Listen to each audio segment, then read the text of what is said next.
Hello guys, welcome to online GKpedia. तो आज है 15 जुलाई 2020। तो आज के दिन करंट अफेयर्स के कौन से सवाल बनने वाले हैं वो हम इस वीडियो में देखेंगे।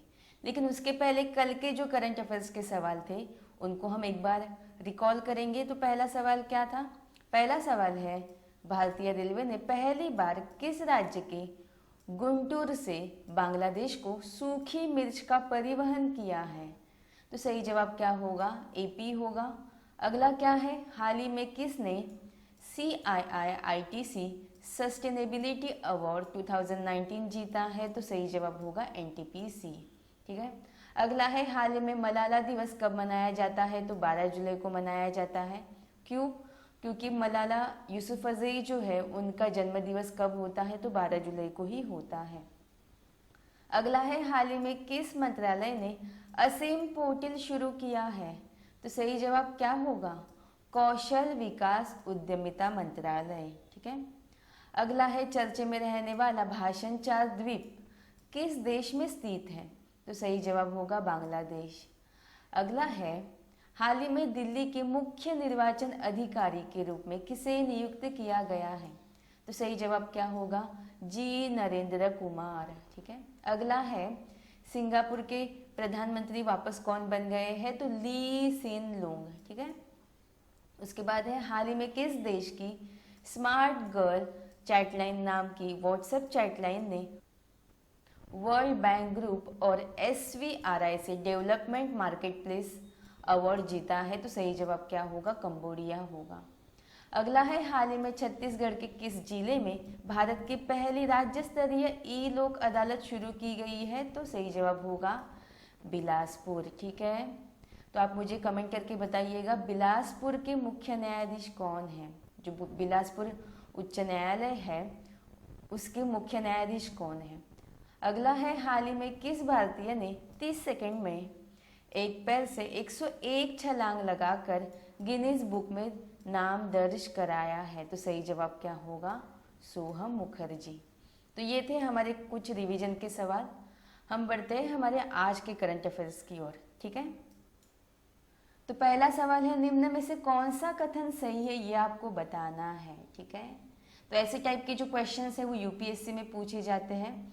तो आपका पहला कथन क्या है? नीति आयोग के अटल इनोवेशन मिशन के द्वारा ATL app development module launch किया गया है। ये आपका पहला कथन है। सेकंड क्या है? इस मॉड्यूल का उद्देश्य स्कूली छात्रों के कौशल में सुधार करना है।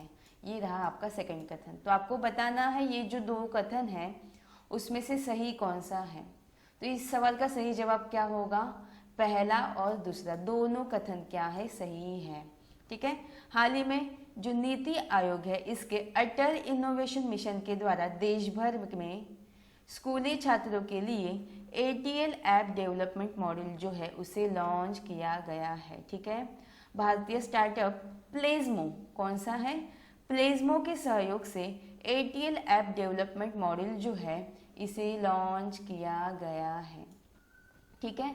अब ये जो ATL ऐप डेवलपमेंट मॉड्यूल जो है इसका मेन उद्देश्य क्या है? तो AIM के प्रमुख कार्यक्रम अटल टिंकरिंग लैब्स के तहत आने वाले समय में स्कूल स्टूडेंट्स के कौशल में सुधार करना इसका मेन उद्देश्य है। ठीक है। तो ये जो दोनों कथन है वो क्या है? सही है। ठीक है। अब ये जो ATL ऐप डेवलपमेंट मॉड्यूल है ये एक फ्री ऑनलाइन कोर्स है जो कि पूरी तरह कैसे है? निःशुल्क है, फ्री ऑफ कॉस्ट है। ठीक है। अगला सवाल है, भारतीय रेलवे किस वर्ष तक 100% स्वच्छ ऊर्जा पर चलने वाला दुनिया का पहला ग्रीन रेलवे होगा? तो इस सवाल का सही जवाब क्या होगा? ऑप्शन बी होगा 2030। तो भारतीय रेलवे जो है वो 2030 तक 100% स्वच्छ ऊर्जा पर चलने वाला दुनिया का पहला ग्रीन रेलवे होगा। ठीक है। तो हाल ही में हमारे जो रेलवे मंत्री है, कौन है हमारे रेलवे मंत्री? तो पीयूष गोयल है। इन्होंने कहा है कि भारतीय रेलवे 2030 तक 100% स्वच्छ ऊर्जा पर चलने वाला दुनिया का पहला ग्रीन रेलवे होगा। भारतीय रेलवे दुनिया का सबसे बड़ा रेलवे होगा जिसमें डीजल की जगह, जो डीजल है इसकी जगह 100% विद्युतीकरण होगा। ठीक है। जहाँ पे डीजल का यूज नहीं होगा 100% क्या होगा? विद्युतीकरण होगा। और यह बात उन्होंने इंडिया ग्लोबल वीक 2020 को संबोधित करते हुए कही है। ठीक है, अब यहाँ पे भारतीय रेलवे की बात आई है, तो इसकी स्थापना हुई कब है, तो 16 अप्रैल 1853 में हुई है। ठीक है, तो आप मुझे कमेंट करके बताइएगा इस समय पे गवर्नर जनरल कौन थे, ये आप मुझे कमेंट करके बताइएगा। उसके बाद भारतीय रेलवे का मुख्यालय कहाँ पे है, तो नई दिल्ली में है। रेलवे मंत्री तो अभी हमने देखा पीयूष गोयल है। और रेलवे बोर्ड के अध्यक्ष कौन है, तो रेलवे बोर्ड के अध्यक्ष है विनोद कुमार यादव। कौन है, विनोद कुमार यादव। अगला सवाल है, वर्तमान में भारत में विश्व के लगभग कितने प्रतिशत बाघ निवास करते हैं। ठीक है, तो इस सवाल का सही जवाब होगा 75%। ऑप्शन सी सही होगा। ठीक है, विश्व में जितने भी बाघ है उसका लगभग 75% जो बाघ मतलब टाइगर जो है वो भारत में, हमारे भारत में सिर्फ निवास करते हैं। ठीक है, अब ऐसा क्वेश्चन मैंने क्यों पूछा, तो हाल ही में भारत ने अपने लक्ष्य से 4 साल पहले ही बाघों की जो संख्या है उसको दोगुना करने के अपने संकल्प को क्या किया है, पूरा किया है। एक्चुअली 2010 में सेंट पीटर्सबर्ग में 2022 तक भारत ने बाघों की संख्या दोगुना करने का लक्ष्य निर्धारित किया था, लेकिन इस संकल्प को भारत ने 2018 में, कब, 2018 में ही हासिल कर लिया है। लक्ष्य कब तक था, 2022 तक था, लेकिन भारत ने इसे 2018 में ही पूरा कर लिया है। ठीक है, 2018 के नवीनतम जनगणना के अनुसार देश में अब अनुमानित कितने बाघ है, तो 2967। कितने हैं, 2967 बाघ जो है वो हमारे इंडिया में, हमारे भारत में प्रेजेंट है। और इस जनगणना के अनुसार वर्तमान में भारत में विश्व के लगभग 75% बाघ क्या करते हैं, निवास करते हैं। ठीक है, अगला सवाल है, हाल ही में मास्क नहीं पहनने वाले लोगों के लिए रोको टोको अभियान किस राज्य ने चलाया है। ठीक है, तो इस सवाल का सही जवाब क्या होगा, मध्य प्रदेश होगा। ऑप्शन सी सही होगा।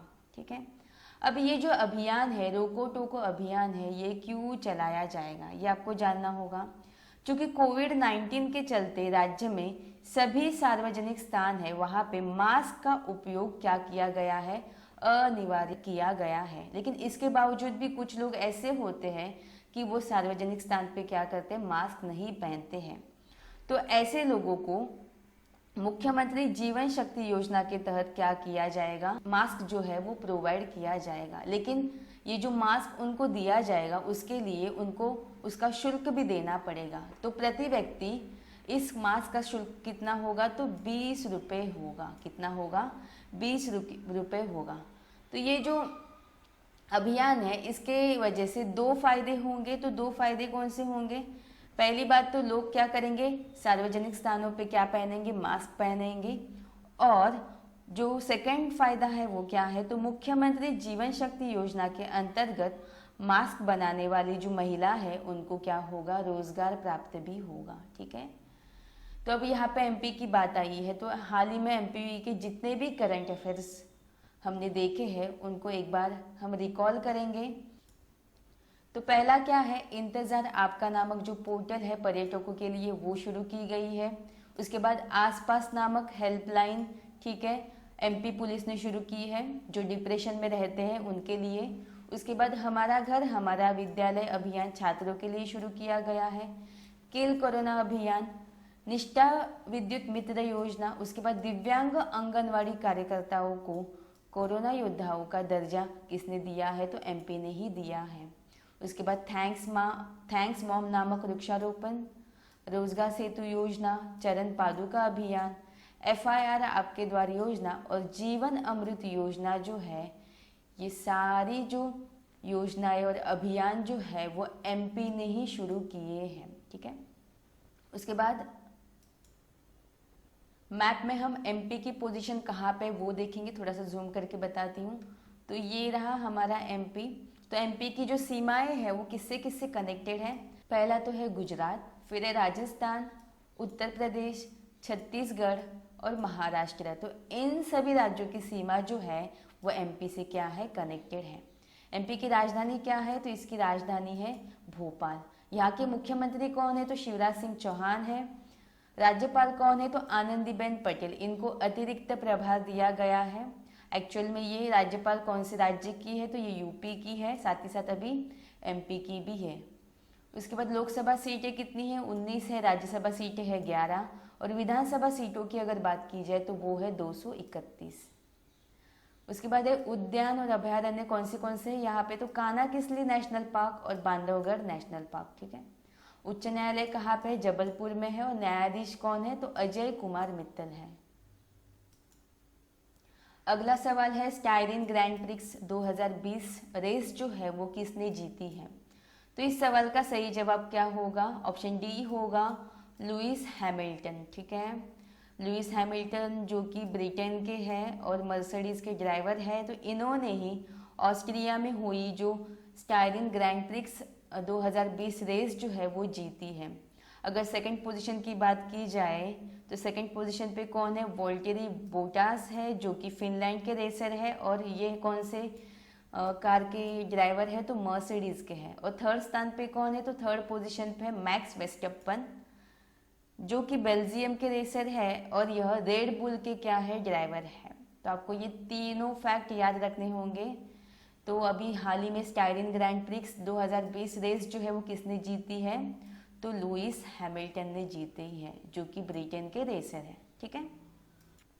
अगला सवाल है दादा साहेब फाल्के पुरस्कार 2020 किसे दिया गया। तो इस सवाल का सही जवाब क्या होगा, केजंगडी थोंगड़ोक। ठीक है, ऑप्शन डी सही होगा। तो इनको ही 2020 का जो दादा साहेब फाल्के पुरस्कार है वो दिया गया है।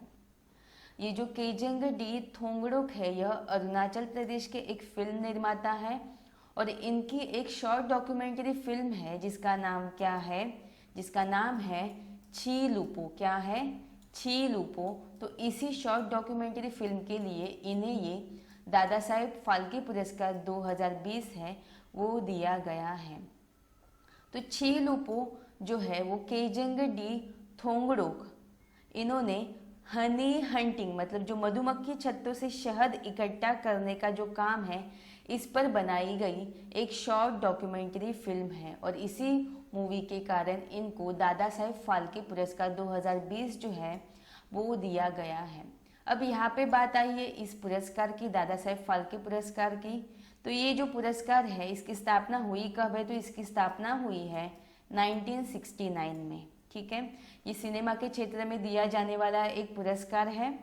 तो इसमें 10 लाख रुपए और स्वर्ण कमल जो है वो दिया जाता है। ठीक है। अगला सवाल है हाल ही में किसने अ सॉन्ग ऑफ इंडिया नाम की नई पुस्तक लिखी है।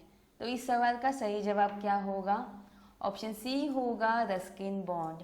अ सॉन्ग ऑफ इंडिया नामक जो पुस्तक है इसके लेखक कौन है, तो रस्किन बॉन्ड है। ठीक है, इस बुक में उन्होंने अपनी कहानी लिखी है जब वो 16 साल के थे और उन्होंने कैसे स्ट्रगल किया और कैसे वो एक सक्सेसफुल ऑथर मतलब लेखक बने हैं। ये सारी चीज़ें उन्होंने इस बुक में लिखी है जिसका नाम है अ सॉन्ग ऑफ इंडिया। ठीक है, तो आपको ये फैक्ट याद रखना होगा। मैं आपको हमेशा बोलती हूँ जहाँ पे नियुक्तियाँ आए, जहाँ पे पुस्तक की बात आए तो वो question exam point of view से बहुत ही ज़्यादा इम्पोर्टेंट होता है। ठीक है। अगला सवाल है हाल ही में पोलैंड के राष्ट्रपति कौन बने हैं। तो इस सवाल का सही जवाब क्या होगा, ऑप्शन ए होगा आंद्रेज डूडा। ठीक है, तो हाल ही में पोलैंड मतलब पोलैंड है कहाँ पे, तो पोलैंड जो है एक यूरोपियन कंट्री है। तो इसी पोलैंड के राष्ट्रपति बने हैं आंद्रेज डूडा। हम बाकी के ऑप्शंस भी देख लेते हैं। जो ली सिन लुंग है यह कुछ दिन पहले कल या परसों की ही बात है, मैंने आपको बताया था सिंगापुर के वापस ये कौन बने हैं, प्रधानमंत्री बने हैं। उसके बाद जिन कैस्टेक जो है ये फ्रांस के पीएम बने हैं और जो माइकल मार्टिन जो है यह आयरलैंड के क्या बने हैं, पीएम बने हैं। अब यहाँ पे पोलैंड की बात आई है तो हम मैप में देखते हैं पोलैंड है कहाँ पे। तो ये रहा ग्लोब, ये रही भूमध्य रेखा। अभी मैंने आपको बताया कि पोलैंड जो है वो यूरोपियन कंट्री है। ठीक है, पहली बात तो हम भारत देखते हैं, भारत है कहाँ पे, ये रहा भारत। हम विथ रिस्पेक्ट टू भारत देखेंगे कि पोलैंड है कहाँ पे, तो भारत की पश्चिम में हम टर्न करेंगे और ये रहा यूरोप और ये रहा पोलैंड, ठीक है। तो ये जो पोलैंड है इसकी राजधानी क्या है, इसकी राजधानी है वॉर्सो और यहाँ की करेंसी क्या है, तो यहाँ की करेंसी है जोल्टी। क्या है, जोल्टी। अगला सवाल है, भारत किस देश में एफडीआई के जरिए निवेश करने वाला दूसरा सबसे बड़ा देश बन गया है। तो इस सवाल का सही जवाब क्या होगा, ब्रिटेन होगा। ऑप्शन ए सही होगा, ठीक है। तो भारत जो है वो ब्रिटेन देश में एफडीआई के जरिए निवेश करने वाला दूसरा सबसे बड़ा देश बन गया है। जो भारत है इसने वित्त वर्ष 2019-20 में टोटल 120 कितनी 120 परियोजनाओं में निवेश किया है। ये तो भारत की बात हो गई, भारत जो है वो सेकंड पोजीशन पे है। लेकिन अगर फर्स्ट पोजीशन पे कौन है इसकी बात की जाए तो फर्स्ट पे कौन है, तो अमेरिका है। फर्स्ट पोजीशन पे कौन है, तो अमेरिका है। अमेरिका ने 2019-20 जो वित्त वर्ष है उसमें कुल 462 कितना 462 जो परियोजना है उसमें निवेश किया है, ठीक है। अब यहाँ पे एफडीआई की बात आई है तो इसका फुल फॉर्म होता क्या है, एग्जाम में बहुत बार पूछा जाता है। तो इसका फुल फॉर्म होता है फॉरेन डायरेक्ट इन्वेस्टमेंट। क्या होता है, फॉरेन डायरेक्ट इन्वेस्टमेंट। अगला सवाल है, हाल ही में हुरून रिसर्च के अनुसार दुनिया के अरबपतियों की सूची में मुकेश अंबानी का स्थान क्या है। तो इस सवाल का सही जवाब क्या होगा, ऑप्शन ए होगा 5th, ठीक है। तो हाल ही में हुरून रिसर्च के अनुसार उन्होंने एक रिपोर्ट जारी की है जिसमें दुनिया के अरबपतियों की सूची में जो मुकेश अंबानी हैं, ठीक है, भारतीय उद्योगपति मुकेश अंबानी जो है वो 5th पोजीशन पे है। ये तो मुकेश अंबानी की बात हो गई। अगर फर्स्ट पोजीशन पे कौन है ये पूछा जाए तो जो अमेजन के संस्थापक, कौन है अमेजन के संस्थापक, तो जेफ बेजोस जो है वो फर्स्ट पोजीशन पे है और मुकेश अंबानी जो है वो 5th पोजीशन पे है, ठीक है। तो ये थे हमारे आज के करंट अफेयर्स। कल के वीडियो में मैंने आपसे एक सवाल पूछा था, कल का सवाल क्या था, कल का सवाल था आरबीआई के आंकड़ों के अनुसार बाजार उधारी के मामले में कौन सा राज्य शीर्ष पर है। तो सही जवाब क्या होगा, तमिलनाडु होगा। तमिलनाडु जो है फर्स्ट पोजीशन पे है, ठीक है, उधारी के मामले में। सेकंड पे कौन है, महाराष्ट्र है। और थर्ड पोजीशन पे कौन है, तो आंध्र प्रदेश एंड राजस्थान है, ठीक है। तो आपका आज का सवाल क्या है, आपका आज का सवाल है नीमू नामक स्थान जो हाल ही में चर्चे में था यह किस नदी के किनारे है, ये आपका पहला सवाल है। सेकंड सवाल है किस एयरलाइंस ने टफ कुकी नामक अभियान जो है वो शुरू किया है, ठीक है। तो ये जो दोनों क्वेश्चन है इनके जवाब आपको कमेंट करके बताने हैं। तो ये था हमारा आज का सेशन। आई होप आपको आज का सेशन पसंद आया होगा। अगर आपको आज का सेशन पसंद आया हो तो प्लीज़ इसे लाइक एंड शेयर कीजिएगा, साथ ही साथ सब्सक्राइब करके बेल बटन प्रेस कीजिएगा। धन्यवाद।